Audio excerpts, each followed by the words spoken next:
સીએનસીટી ગુજરાત પાટણમાં નગરપાલિકા ઉપર પ્રશ્નો ઊભા થયા છે. પાટણ નગરપાલિકા પાટણ શહેરને કદાચ સ્વચ્છ રાખવામાં નિષ્ફળ નીવડી હોય એવું લાગે છે.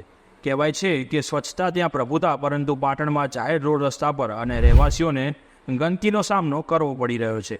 એક બે નગરપાલિકા તંત્ર ઊંઘમાંથી જાગ્યું નથી.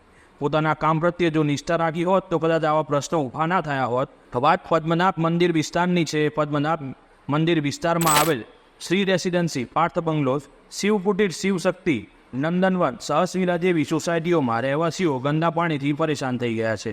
છેલ્લા 3 વર્ષથી આ ગંદા પાણીનો કોઈપણ પ્રકારનો નિકાલ કરવામાં નગરપાલિકા નિષ્ફળ રહી છે. રહેવાસીઓનું કહેવું છે છેલ્લા 3 વર્ષથી નગરપાલિકામાં ફરિયાદો કરવા છતાં નગરપાલિકા કોઈપણ પ્રકારના પગલાં લીધા વગર આ ગંદા પાણીનો કોઈપણ નિકાલ કર્યાનો અહેવાલ છેલ્લા 3 વર્ષમાં મળ્યો નથી.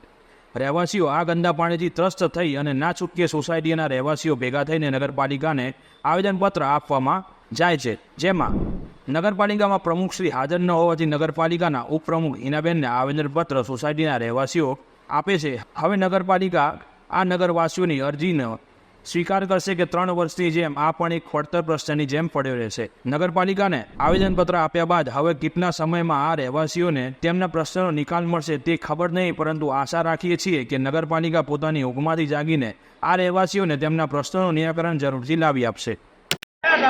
અમારો પ્રશ્ન લગભગ છેલ્લા 3 વર્ષથી છે અને ગટર સાફ સફાઈ અને એનું કોઈ સોલ્યુશન આપતું નથી.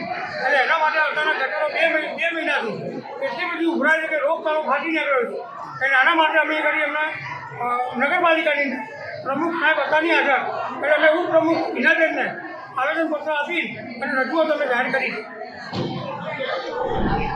રિપોર્ટર કેતનભાઈ પટેલ, પાટણ.